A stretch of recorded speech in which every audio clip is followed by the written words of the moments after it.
Well, welcome everyone. Thank you for joining our September edition of the CHPRMS Coffee and Communications. We are going to be talking about effective SEO strategies. So today we have the privilege of learning from two of the most knowledgeable and passionate experts in the field, Nick Miller from Verily and Andy Waldrop from WebMD Ignite. These two are not only just former colleagues of mine, but two of my favorite people. I've been working with them for over 10 years, and I have learned so much from them during that time. Nick and Andy bring a wealth of knowledge in digital experiences and health system marketing. So their expertise really lies kind of in that niche of the intersection of those two things. And they are really a go-to resource for innovative and effective SEO strategies. They are both based in the Raleigh-Durham area, so local to our CHPRMS group. And today they will share their insights, strategies, and best practices to help you navigate the complex world of SEO in the healthcare industry. So whether you're looking to improve your website's visibility, attract more patients, or simply stay ahead of the competition, you're in the right place this morning. So before I turn it over to Andy and Nick, I'm just going to do some housekeeping really quickly. So the first thing is feel free to become a CHPRMS member. You can see all the information here. We'd love you to join us. We're a great group of impassioned healthcare marketers that want to kind of further the industry and share experiences and best practices. So we'd love for you to join. You can see how to join there. We also have our 2024 Fall Conference coming up in Charleston. The board was on site last week at the hotel. It's a great venue. It's going to be a great event, and we're super excited about it. So some information on that as well there. You can find all that information on our website. And just a quick shout out to all of our sponsors today for today's Coffee and Communications. So without further ado, I'm going to go ahead and turn it over to Nick and Andy, and we will up and away. Awesome. Thank you, Stacy. Nick, are you going to share the deck? Would you mind? Yep, I'll go ahead and do that. All right. So just real quick, thank you for having us here today. Stacy had reached out to Nick and I a couple months ago, and it was kind of exciting to be able to present again. We've worked together for a long time, but not in the last couple of years. So I'm really, really happy to be here today. We thought we'd do something a little different than normal I'll introduce Nick, share some funny stories or anecdotes, and then he'll introduce me, and I have no idea what he's going to say. I first met Nick in 2008. We were a tiny agency of maybe 5 people in Raleigh called Click Optimize, very small group, very internet marketing and SEO focused. And in walks this young guy talking about this new thing called Twitter that I'd never heard of is going to be the next big thing, and that every business was going to be on Facebook. And this is back when Facebook, you needed like a college email address to be on it.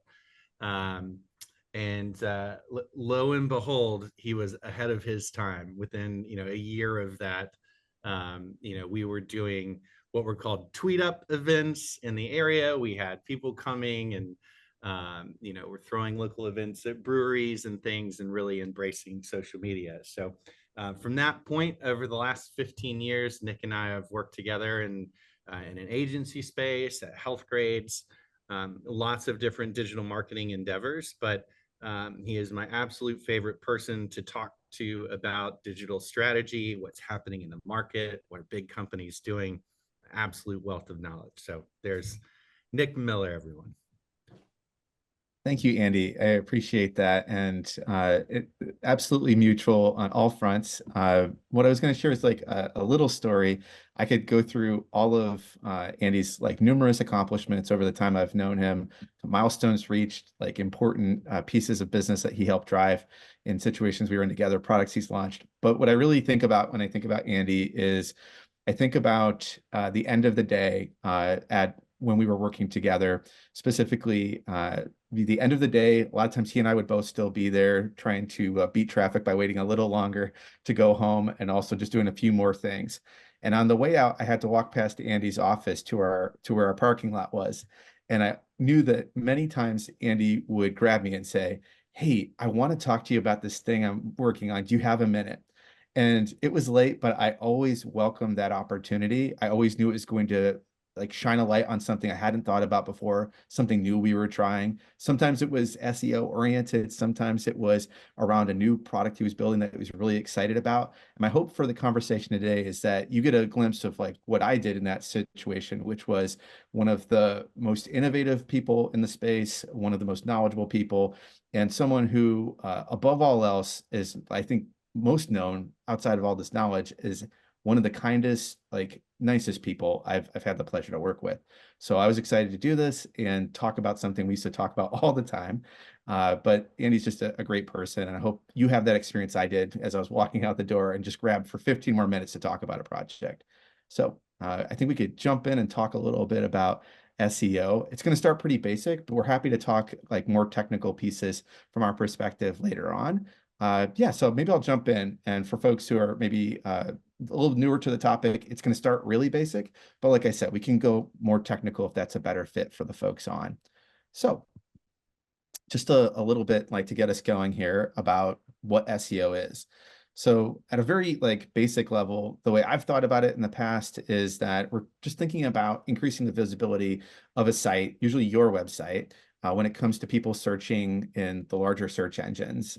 Can encompass all of them and something even broader than this, but I think this is a good basic way to begin thinking about it. The overall goal is just to increase your rankings for these specific keywords that you care about, and just the overall organic traffic volume to your site. There are many ways you can do this and a variety of sort of strategies and tactics that can be employed, but I think this is a good basic way to start. One piece that we used to have to talk about a lot, but I think maybe is less sort of necessary these days, is the sort of line of demarcation between what is organic search and paid search, or yeah, I'd say PPC, SEM by any other name. So organic search is just the traffic that you don't pay for, that you're not actually kind of spending money directly with, with specifically to Google or to Microsoft and Bing to pay for a paid listing at the top of the page. It's just what shows up organically via their natural algorithm. So again, not something that comes up as much these days, but kind of a little piece on that. I break it up into like three pieces in terms of how I think about it. I stole some of this from around the web because I think it was well presented and just captured it here as well. So the first kind of leg of this like tripod is really technical on-site SEO. And a lot of things fit under this general umbrella. I would say things like thinking about site speed, things like meta tagging, pieces you can do that are behind the scenes, that machinery that actually helps drive more organic search volume. The second piece is the one people spend a lot of time talking about, I feel like often, and that's just put content, because that is a major area of focus. And if you talk to Google directly, this is what they would tell you to focus on. They're interested in the on-site pieces and have developed tools over time to better emphasize this. But on-site SEO, this content piece, is really the experience you provide to individuals on the pages, the copy that you share, the organization of that copy, what it says, the technical depth of it. All of those pieces are important on the on-site front. And then off-site SEO, I'd say like when we started in the business and we're focused here, this is one that got a lot of attention back then. And this was a lot to do with link building. And in the past, there was paid link building. There was all these strategies to build all kinds of links into your site. And over time, this one is really, while it's still hugely important in terms of ranking, based on all that we know from algorithm leaks and other discussions elsewhere, it can make a big difference. Your ability to impact it has lessened a lot over time. In the past, you could, pay someone to build a series of links for you that were incredibly high value and rank immediately. And because of all the algorithm updates, Google's really de-emphasized this over time. And it's harder and harder to do that. It still matters a lot. You still want to have like a really healthy link profile into your site and to the pages you care about, but it's harder to, I would say, influence and really optimize based on our experiences. And the last one I'll add around this is just kind of the algorithms weigh all of the above. Like it's all kind of a component of what ends up showing for which keyword. and also the experience individuals have based on where they're located, their past searching, like everything ends up providing a slightly different experience to people over time as well. So even though your experience may be that a specific website ranks number one for something, doesn't mean that a person in a different location or with a different search history, different sort of background may end up with a different result. So these are kind of the main factors. I'll pause to see if Andy wants to add anything that I've shared thus far, any extra color, before I keep us kind of moving and look through a few examples and some other pieces. I think this is a great overview of the core elements.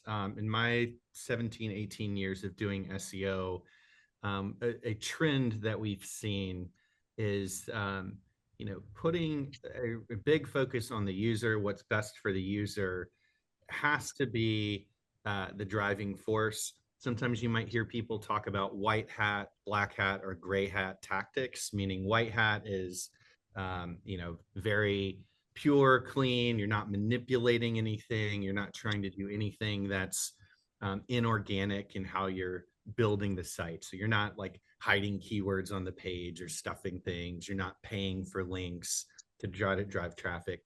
In my 17, 18-year experience, anything that's ever been in a gray hat or black hat space always gets penalized. You might win in the short term, but long term, that's against Google's goal, and they're one of the most powerful companies in the world. They will build a way to kind of filter that stuff out, usually with the penalty. So, the long view is do what's best for consumers, make your content available in this kind of framework of, making sure your site's built well, making sure that it is accessible, and that for those that can give you, true organic links in, explore those opportunities. Buying things just for a short gain of buying links or paid endorsements, they just have a very limited value. Yeah, totally agree. And funny story, like when we first started, we would find these pages and say, how does this rank so well? And we ranks for all these keywords. It's like incredible. And I think I remember going through pages and we discovered that they were running white text on a white background. And they had all these keywords they had stuffed in, and you would run your cursor over and you could copy them and then see what they actually had.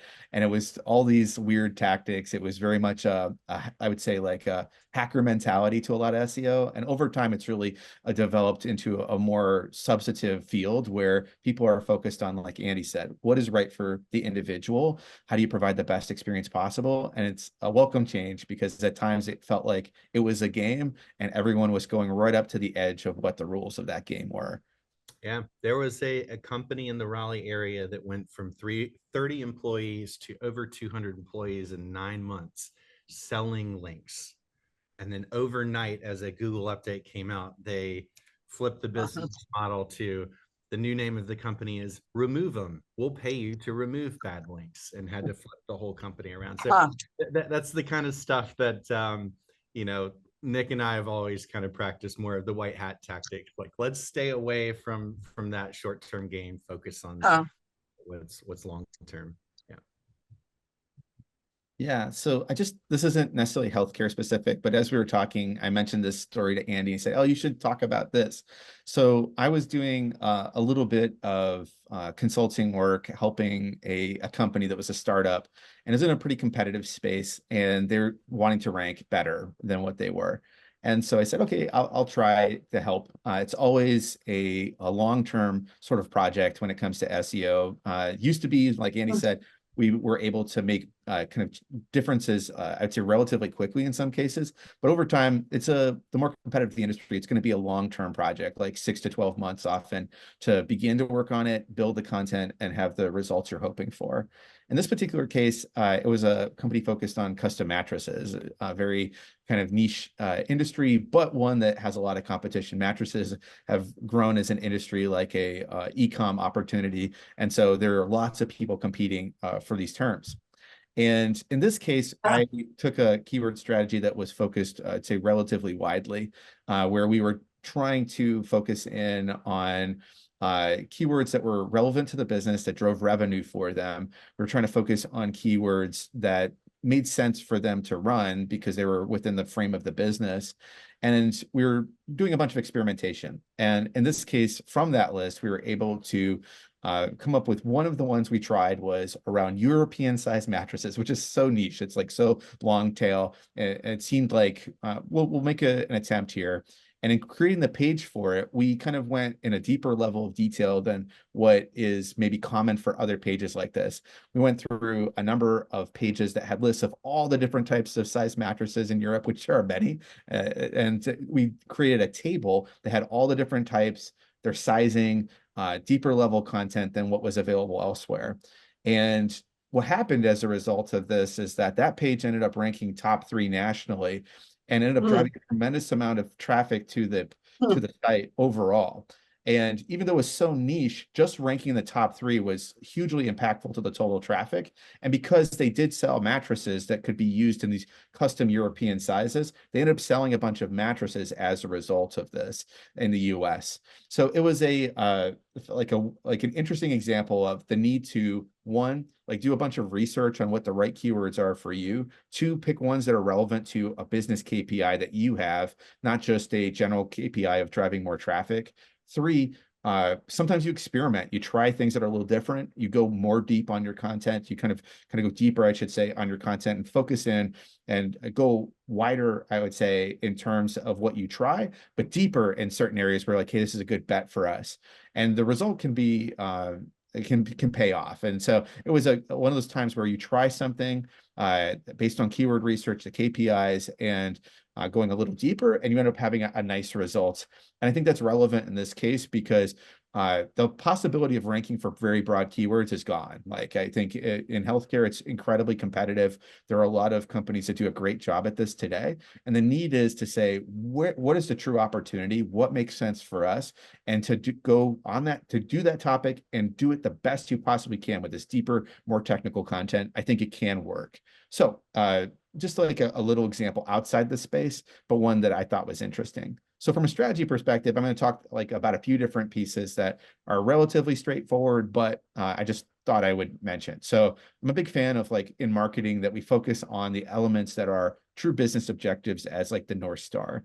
At various points, you know, this can mean different things to different people, but I think it's important. And what that means is the KPI to me has to be something that is a measurable that you put a time against, a kind of classic SMART goal. And when we think about it, I'm thinking about increasing incremental revenue for a service line, increasing patient acquisition for the service line, increase referrals for the service line, increasing brand recognition or preference for it can be one certainly as well. And then I think you have to determine a plan that SEO fits into that. And if the answer is SEO is really not going to accomplish that, like through organic traffic based on your past data or what it looks like overall, then I think maybe it's one that you step back from and say, hey, maybe there's a better way to do this than what we're trying. Oftentimes, I feel like I've been brought into scenarios where someone says, we need to increase the traffic to this page and or overall organic traffic, we want to see it increase. And I say, that's great, but like, what is the goal? Because I've definitely seen SEO projects where traffic increases exponentially, but it is not revenue driving traffic. It is answering a super specific question someone might have, but it's not in a line where it's not in alignment with this business objective. So you could spend a lot of money, increase your organic traffic a lot, but it may be traffic that is never going to end up driving actual revenue for your business or more brand recognition. And in those cases, I feel like, is that really what you want to do? Andy, is there anything you can expand upon here? Yeah, I think Nick and I are very aligned that establishing what your goal and objective with is upfront is really important as that North Star, and then you can align things.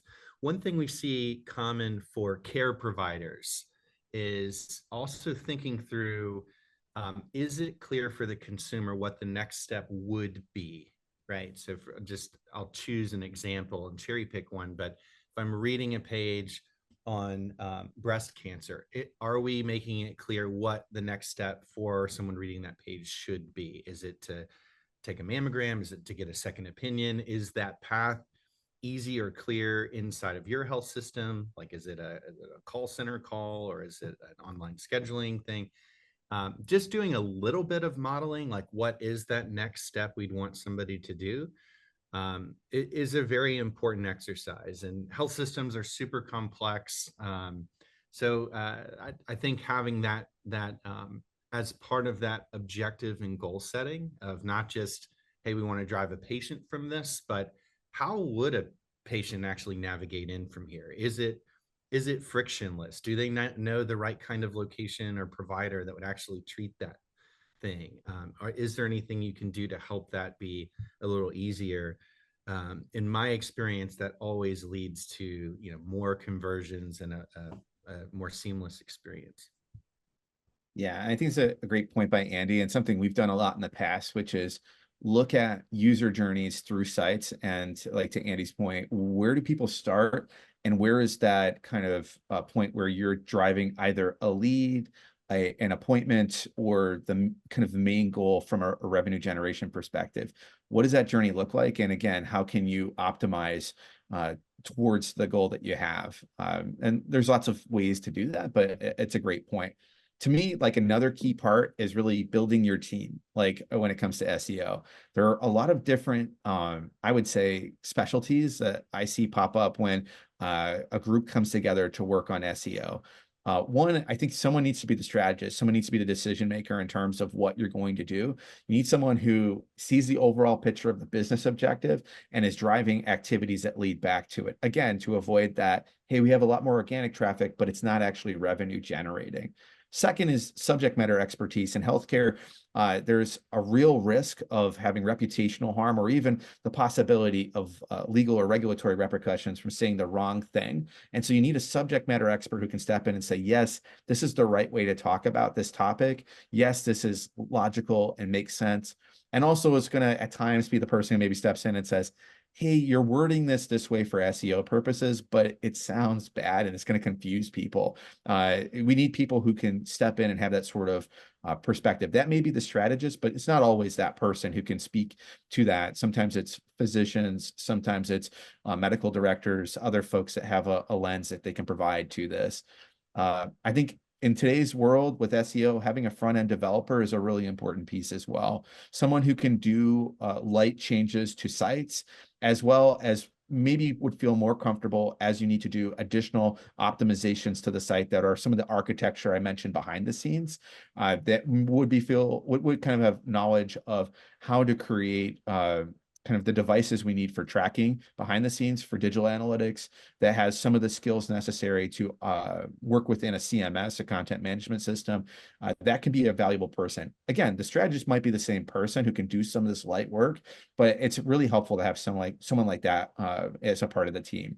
I have the analytics person separate because to me, this has gone deep and wide enough that the digital business analytics person is important for creation of your dashboards, for some of the tracking questions about how you can filter down through your data. To me, this is a really important person. And then finally, sometimes you don't have that collection of people I just mentioned internally, and that's fine. Sometimes an agency or consultant can like serve and bring in the right people, or really assist in the same sort of way. So the right team is really important. And I feel really fortunate in my past, I've had like great people at all levels of this, who've taught me a lot, as well as connected me to others who've been really helpful. So that team kind of approach, I think, is really important. Andy, anything you want to add here? Yeah, I agree with outlaying it up front of like who in my org or with my goal of what I'm trying to do with SEO is going to play each of these roles. It could be an internal employee, it could be an agency partner, it could be other things, but it is important to just kind of name it, right? And what we've seen happen in the past is that I'm just choosing one at random. Let's say front end developer is not named. You can end up in a scenario where you have a front end issue with SEO, and then that's now going to take longer to solve with not planning or thinking about it up front. Same thing with like analytics. Oh, there's a question about how well this is working, or how we're ranking against a competitor, or what is Google Search Console telling us? And those things just take longer to figure out and solve if you don't have these things named up front. But there's no perfect science to, you must own this role or rent this role from agency.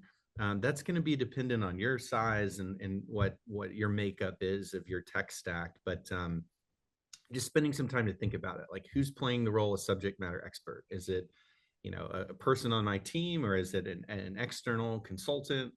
But naming it makes it easier for yourself as well as any other team members to understand what's happening. Yeah, thanks, Andy. One notable omission here that I kind of made an assumption on, but I'll clear up.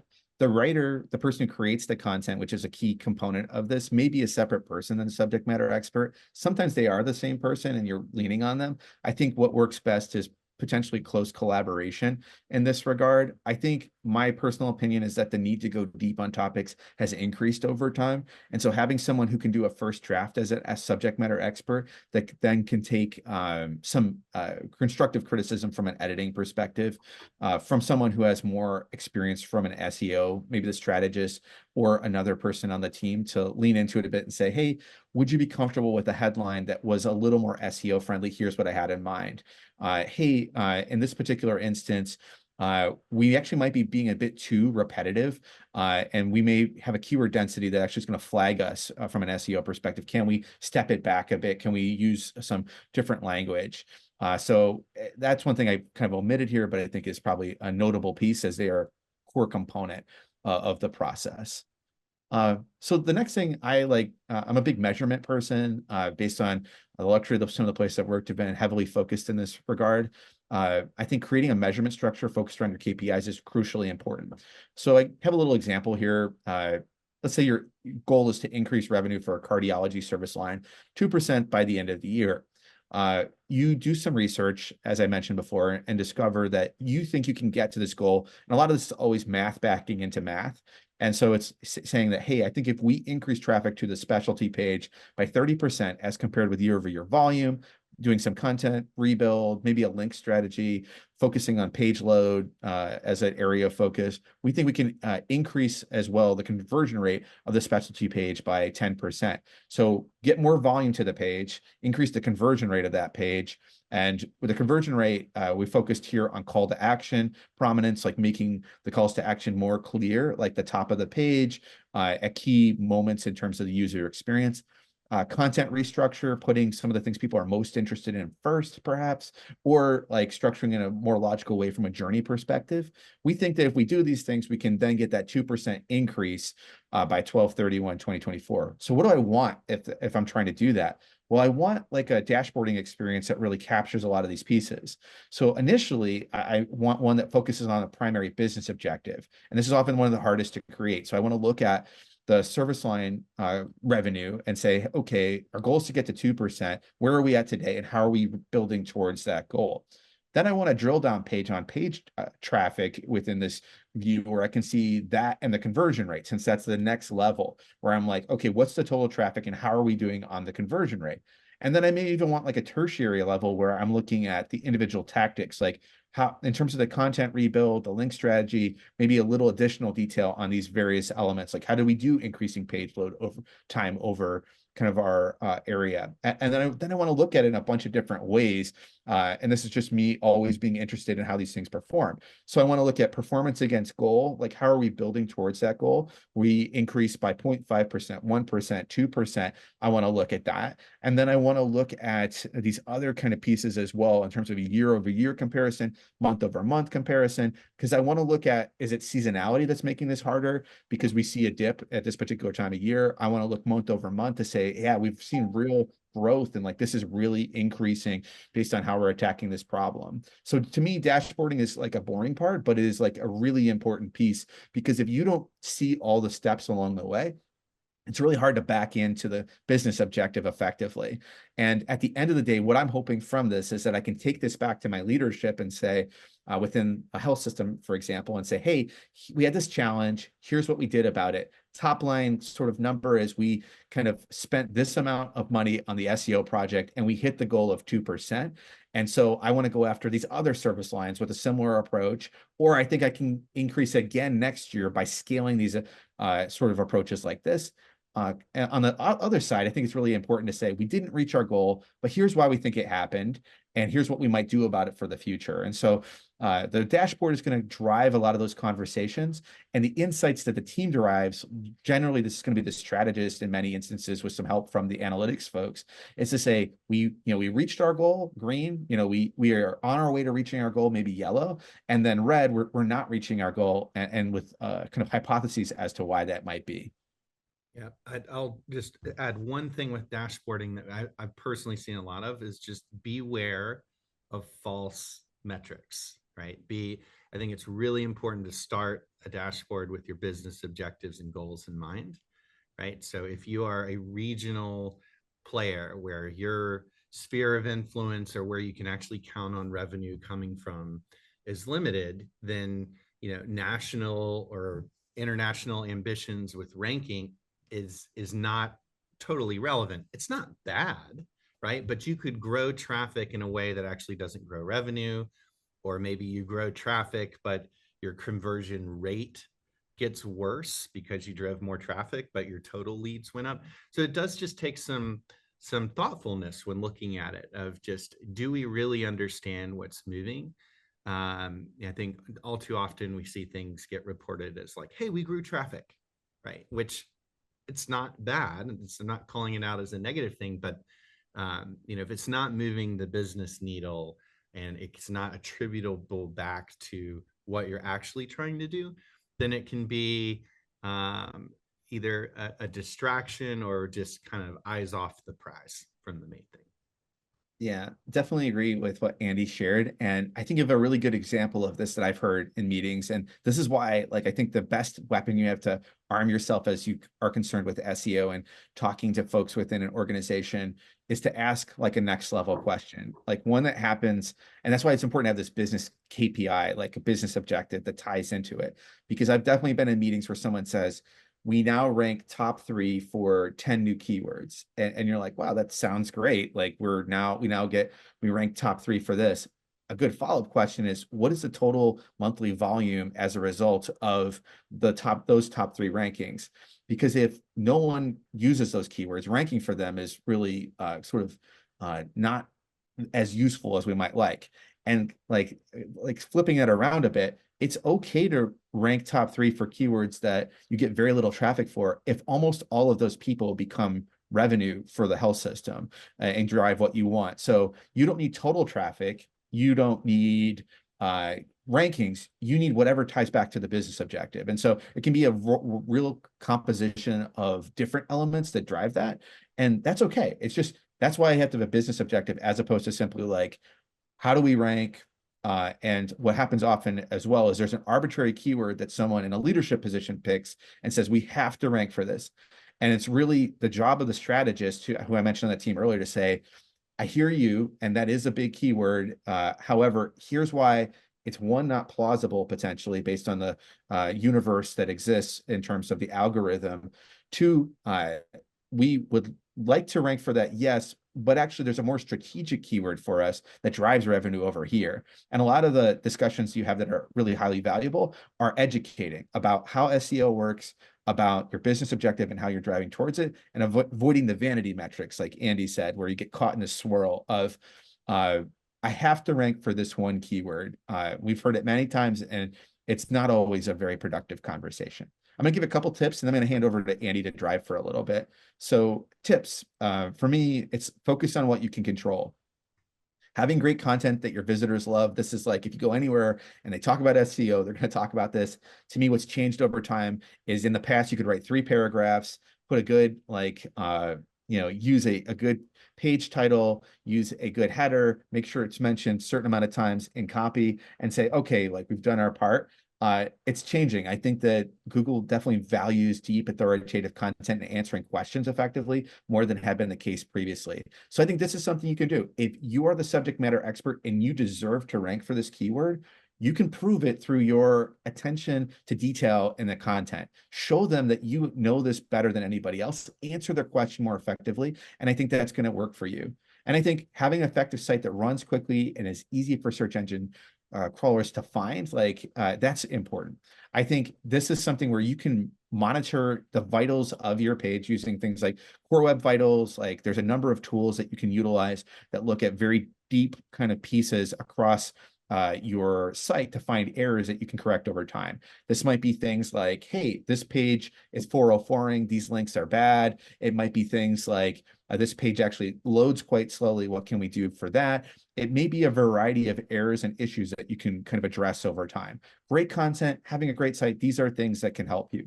Second one is don't sweat every algorithm update. When Andy and I started doing this, every time there was a named algorithm update, the press has stopped. Everyone like obsessed about what they were, whether it was Penguin, whatever was happening, and they focus in on like what's in there, what affects it, and what do we need to know? Because SEOs, the people who focus in this area, this was their value. They understood the updates and said, this is how it's going to impact you.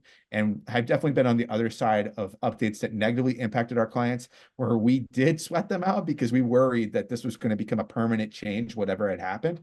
And then a month later, they're rolled back with no announcement, and our rankings, our organic traffic returns. So focusing in on every update is really not good for your mental health. And I would say also it's not something where I think when you focus on the core elements we talked about in those top three at the beginning of our discussion, which kind of reflect the on-site sort of technical elements, the on-site content, and then the broader kind of reach of like a healthy sort of link profile. To me, those elements, like doing them well, things haven't changed dramatically over time in that regard. And I think focusing on those things is going to be the best thing for you. If you try to game the system at the edge, like Andy said earlier, gray hat, maybe some black hat, you're going to have to worry about every update. If you do these core things well, that won't be a problem. Last one, this is like one of my big things I talk a lot to my teams about constantly, is having a learning structure, which is working from hypothesis to test to learning, deprecate, scale, and then the last one I didn't list here is like rank stacking hypotheses. So I want to have a scoring system where I can say, hey, we've got an idea we want to try. And we look at a few different factors and say, this is a great idea because one, the level of effort on it is low. Two, the potential impact on it is high. Three, when I look at sort of our ability to execute it, it's there. We've got time to do it now. And when I see something that kind of hits all those effectively, I'm like, let's run that hypothesis. Let's run a test that kind of validates or invalidates it. You're always going to have more ideas than what you can actually run. So you need a learning structure like this. Bringing what you learn from these back to your teams and explaining them will make you a superstar in your organization. It will make you someone that people come back to and say, hey, I have an idea about this. I know you said we learned this. Can we expand on that? It's going to make you really, really valuable. When you run this unofficially and don't explain it more broadly and share the results, you're going to run into more challenges.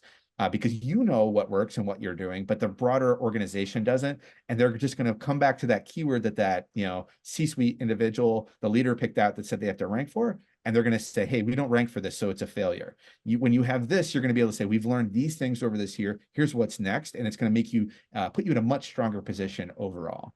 Andy, I'm going to ask you if you have any questions, and then I'm going to turn it over to you to run for a little bit. Yeah. So I'm in agreement with everything that you're saying here. Like the strategic approach is huge. I would maybe just add like as updates come out, there are ways to pay attention to it. There's great experts that you can subscribe to or follow. But I agree with Nick. There's so many updates happening. There's more than ever before rolling out and updating. They're taking longer to roll out. So being kind of aware of the trends that are happening, I think, is helpful. But it's not worth sweating it, right? Long term, if you stick to the major white hat things of delivering high value, relevant content for users, that an experience that is fast and frictionless, those things as a strategic recommendation in your org are evergreen. You're never going to lose by making those types of recommendations. Okay. All right. So, I'm focusing mine really on what's changed in 2024. What's our kind of outlook on the future? Because it's a lot. I just mentioned, there's more search ranking changes this year than any previous year. This is due to a lot of factors. It's due to now there's more AI involved with search ranking than ever before. It used to be very, dark room, locked door kind of decision making, walled off from the other parts of Google. Now more and more, there isn't someone at Google that just has the answer on the exact formula that's ranking. And that's, a little bit scary, but at the same time, the same principles apply. Some of the other changes that are really pushing Google to do things a lot faster, even outside of their comfort zone, with some of these rollouts, are the pressure they're under. With the explosion of ChatGPT and OpenAI, that's probably the single biggest threat to Google's search dominance that we've seen since 2008, probably. Of that, you can actually go somewhere else and search and get an answer and generative content back. It's for a lot of questions that can have an immediate answer. That proliferation of AI tools kind of steals some of that space that you might have had to go just to Google. And then more in the younger generations, folks just going straight to social media channels, Instagram, TikTok, or others, to search there for answers and get video results back is a growing trend. And then the last thing with Google pressure, antitrust, right? They're now being asked by the federal government. They're seriously looking at breaking Google up, specifically around their search dominance of Google search, Chrome being the biggest browser, Android being the biggest mobile phone platform, YouTube being the second largest search engine, and Google Cloud. That's going to take a long time to figure out, but that is a crazy amount of pressure on them to figure out how we want to change search. We're seeing more AI search in results. So what Google now calls AI overviews. It's went through 3 different name changes just this year on what that's called, but you search and you kind of get that generative answer there. Zero-click searches, which just means Google answering your question directly in the search results, not needing another click. This is something that before this year, in 2023, I heard that over half of all Google searches end with 0 clicks, right? So half of all the queries are just simply ending before going somewhere else. Could just be, hey, I just need the phone number for the restaurant. I didn't need to click to their website, or the score from last night's game, right? And those things, there's a ton of search like that. Specifically within healthcare, we're seeing more and more of those kind of 0-click answers, whether it's AI generated or some of the previous kind of question answer, accordion style answers in search results are only increasing. We mentioned AI searches replacing search engines. We're also seeing big brands taking real stances on, we're Nike, we should be the best answer for all Nike things. And so we're going to build out our own search apparatus for all things Nike, right? And make sure that we have a better answer than Google for things pertaining to Nike. And I think you're going to see that more and more from organizations of saying, we can't just rely on Google, because look at the things on the top of this bulleted list, right? They're under huge pressure. They're going to 0-click results. They're doing more AI answers. The net of that can feel a little bit scary, but it is less organic SEO clicks to your website than previous, right? And I think that is a truth at this point. I don't see a space where all of a sudden you're going to, all of a sudden out of the blue, get more organic traffic to your website to Google. They're being very clear about they want to answer more questions upfront that are in their control. Now, it doesn't mean you can't do things to improve your presence. It doesn't mean that you can't do things to drive more organic traffic to your site and to your business. but straight from a Google search engine is going to become very difficult. Last point here, it's just important to think about Google's approach of the EAT model or EEAT model. They really rank things based on experience, expertise, authoritativeness, and trustworthiness. The question I would pose to everyone on this call is to really think about, where do you really have a right to be the experienced expert or the expertise expert, the authority, or the trustworthy source, right? It is probably not for every healthcare keyword, but clearly health systems in so many markets are the largest employer. They've been there for 100+ years. They are the safety net for their community. There is a huge space where you are the authority, you are the trustworthy source, especially in a space where people trust traditional news sources less than ever before. Turning to local trusted health systems is a space where, like, you do have a lot of that ownership ability in those spaces. It just might be more regional or local than, you know, a national presence. So let's go to the next slide here, Nick. So want to dig into Gen AI a little bit more. So we talked a little bit about Google's AI overview. That's showing up more in search. I want to spend a little time thinking about what is Google's stance on generating content yourself, right? Like, that's a space where Google has recently shared that they can't crawl the whole internet anymore, right? There's such an explosion of content, and now everyone has a tool where they can say, generate a page of content for everything that I could possibly think of.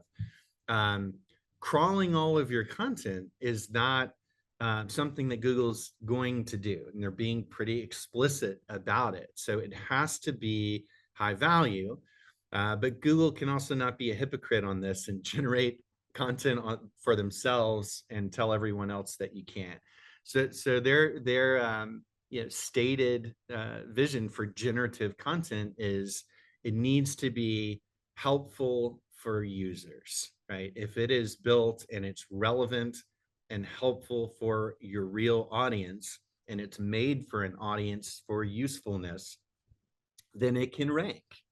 If it is built specifically to just game a search engine, then it's in that black hat bucket. So what Nick and I were talking earlier about link building or paying for links, it's kind of in that bucket. Like, it might work in the short term, but if you're doing it only for search engine gain and it doesn't have a real value to consumers or users, I'd think twice about it. But there's plenty of things where you can use generative content in meaningful ways. I'll mention a few that we use for some of our, like, hospital CMS products that we use. We've built like a headline generator, right? So you can say, hey, generate, you know, 7 different headlines for the article on this page, and then I can choose which one, you know, I think is helpful. You know, that's a very simple one. We've built some tools for, like, local directory creation, right? Like, show me doctors who accept Cigna in Raleigh, North Carolina, right? And that's a helpful page. I can see a user typing that in, and there's not a lot of competition for having a link for that. So there's things like that that you could do and use AI that are still helpful for a user, give you better SEO position, but are still outside of generating medical content that might need medical review. And, you know, I personally wouldn't trust to be, you know, a valid source for, you know, something that should be medically reviewed, like a procedure or condition-based content. You know, the new result formats that could be the AI results I mentioned earlier, we're seeing more and more of the kind of accordion results. A big change that's also something that I'm sure we've all experienced, but I'll just mention, is follow-up searches and how the search page changes. I've seen more and more where if you do a search and then you go back and you're adding what I'll call clarifying search, maybe more descriptive detail, you'll see that search page dynamically change.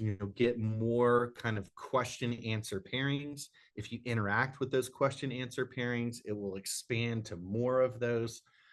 So it makes things like just run a ranking report and tell me where I rank a little bit less relevant than it used to be. It's not that it's a terrible metric to just have, but those things become dynamic per user way more than they used to.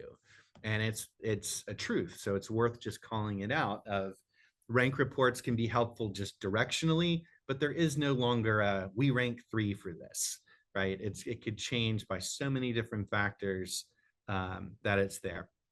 So the last bullet point here, I think, is this was my biggest thing coming into today that I wanted to have some focus on, is thinking about, I want to know healthcare moments and I want to go moments. The I want to know moments are we all do it even outside of healthcare with when we're searching for a new washer and dryer or whatever, right? There's things that you're not ready to buy. I'm not ready to go for healthcare yet, but I have this health concern.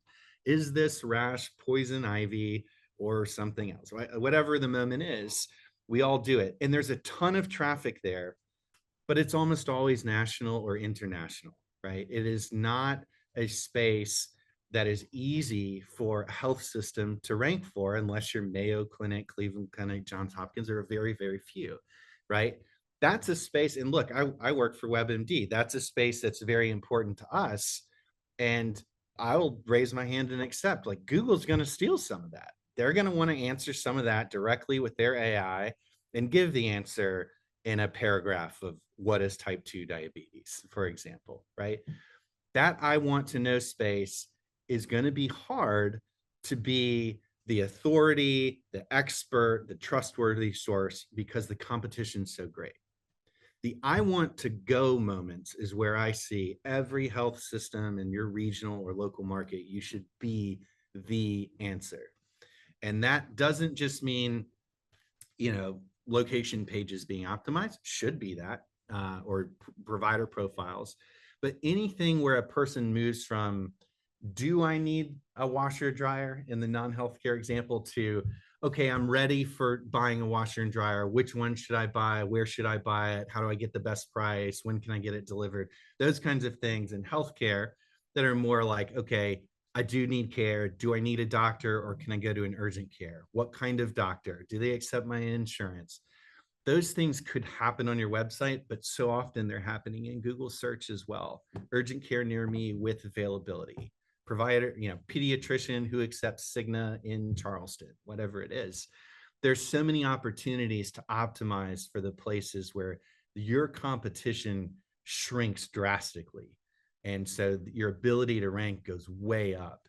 And I think that that's a spot where, whether it's Gen AI or just focus on search engine, that's where the biggest opportunity is for care providers. Is when somebody's ready to go somewhere, how do you make sure all of your properties are optimized? Nick, if we go to the next slide, I know we've got some just quick links, and with time running out, I'm just we'll do 2 of them. My point here is to kind of think about a funnel of different searches that a user might go through. The first 2 that are symptom and condition search, they're in that I want to know bucket. Nick, if you wouldn't mind, like, click the first link. Are you able to share that screen? If not, yeah.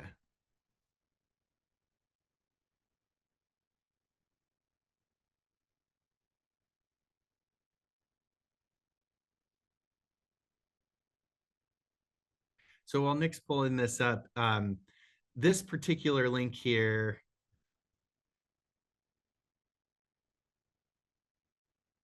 always fun waiting for a load. Yeah, so you can see some of those new formats showing up here, right? You've got some different, options at the top you can choose from. You have some organic results on the left, but you also have the knowledge graph card on the right. What you're not going to see is a lot of local health system results. If you were to scroll this page, there's nothing that's going to show up as like where to go or where to actually seek care for this, because the term itself is a little too high level. As we look at some of those other links that go into the I want to go type searches, we can just let's do the hernia repair surgery, right? So to me, this is someone, they've moved down the funnel. Now you're going into something a little bit more specific. This is where we typically start to see local results showing up. It could be, so Nick is in Holly Springs. He's getting a result from UNC with the North Carolina Surgery Center there. I can see Duke is kind of peeking at the bottom of the page. Google's asking for his location in this case.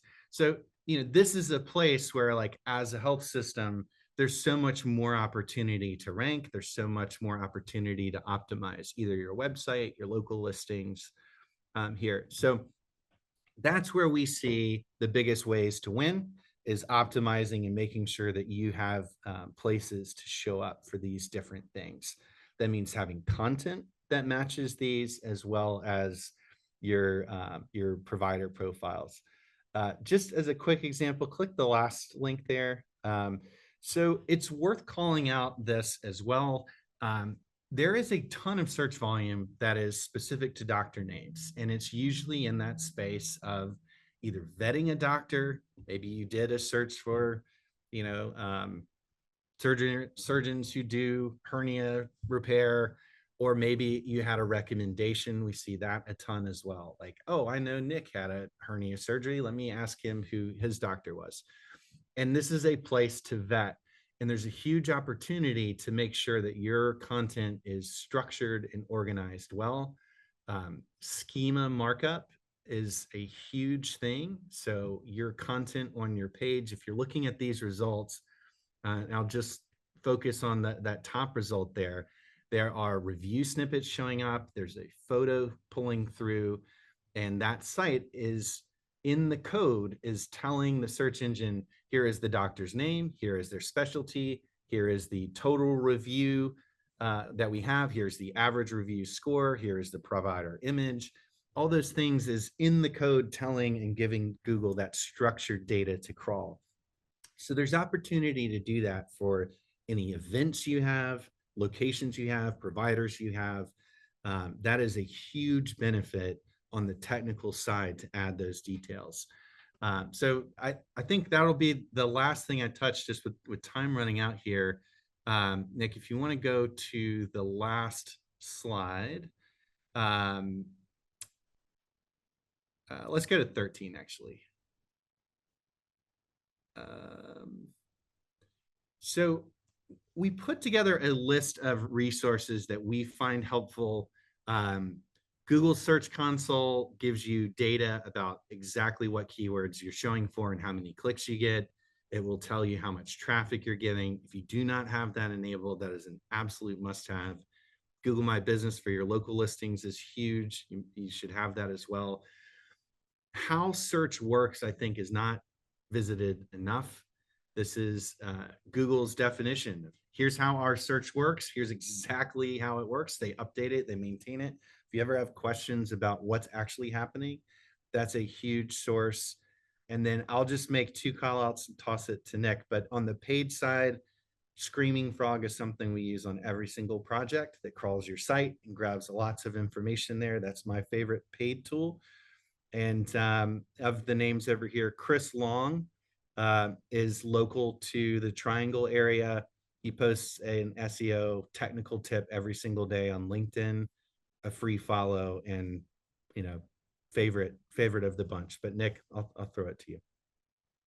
Yeah, I'll probably just maybe wrap up. Andy did an exceptional job kind of running through the items that he had shared. I agree with what he shared. We collaborated a little bit on this.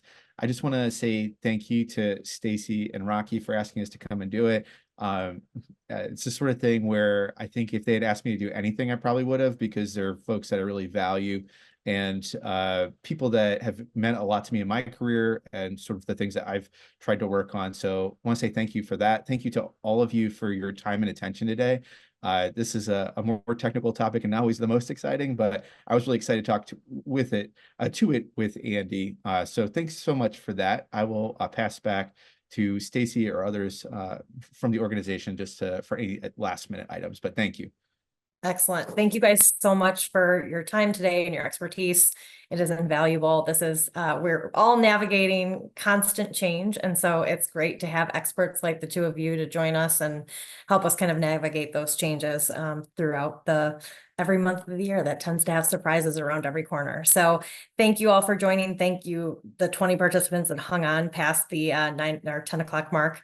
Really appreciate you. Just a reminder that today is the last day for submissions for the Wally Awards. So please take a look at our website and go look in and submit. Otherwise, I hope everybody has a great weekend, and we will see you on our next edition of Coffee and Communications.